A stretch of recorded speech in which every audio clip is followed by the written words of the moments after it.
అలాగా చిన్న, అతని చేతికి మాత్రం మీరు చిక్కకండి. చూడండి శ్రీ గారు, మీరు వెళ్ళి ఆ ఇన్స్పెక్టర్ ఆపండి. ఈలోగా చిన్నకు బెయిల్ కాగితం రెడీ చేసి ఉంచి. ఓకే, ఆ ఇన్స్పెక్టర్ గారిని ఆపుతాను. మీ ఆ విషయం మీ అన్నయ్య గారితో చెప్పు. ఓకే, అయితే మీరు కొద్దిగా జాగ్రత్తగా ఉండండి. అలాగే అండి ఎస్పీ గారు. అలాగే వెళ్దామండి ధర్మారావు గారు. ఓకే, సత్యమూర్తి గారు, రాయ్ గారు, వెళ్దామా?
వెళ్ళిన పని ఏమైందిరా? మన మాజీ హోమ్ మినిస్టర్ కొడుకు చంపుతుండగా లలిత అనే అమ్మాయి చూసిందన్న, మన మీద కోర్టులో సాక్ష్యం చెప్తా అన్నదన్నా. దాన్ని ఎదిరించానన్నా, కానీ నా మాట వినలేదన్నా.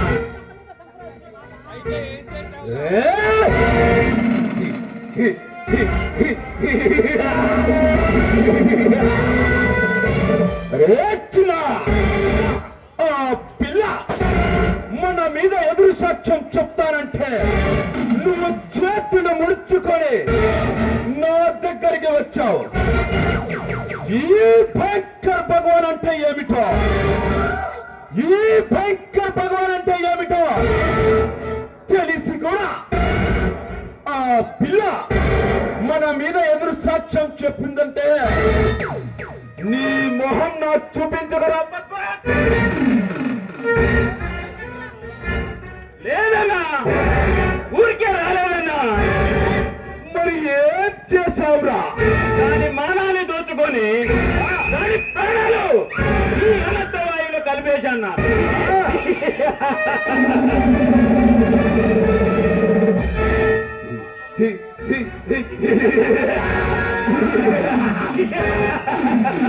శభాష్ శభాష్ శభాష్! ఈ అన్నకి దగ్గర తమ్ముడు అనిపించుకున్నావు. ఈ భయంకర్ భగవాన్ అంటే, ఈ భయంకర్ భగవాన్ అంటే ఏమిటో ఆ పిల్ల మానంతో శీలంతో రుజువు చేసి చూపించావురా. శభాష్ శభాష్ తమ్ముడు, ఈ అన్నకి తగ్గ తమ్ముడు అనిపించుకున్నావు. కానీ ఒక్క విషయం అన్నా, లలిత అనే అమ్మాయిని హత్య చేస్తుండగా అక్కడ ఇన్స్పెక్టర్ రుద్రమరాయుడు చూశాడన్నా. నన్ను వెంబడించాడు. అతని దారి మళ్లించి ఇలా తప్పించుకొని వచ్చానన్నా. ఇన్స్పెక్టర్ రుద్రమరాయుడు నిన్ను చూశాడా? అయితే వాడు ఇక్కడికి తప్పకుండా వస్తాడు. వాడికి ఎలా బుద్ధి చెప్పాలో నాకు బాగా తెలుసు. ఏ తమ్ముడు, నువ్వు వెళ్ళి లోపల ఎంజాయ్ చేయరా? అలాగే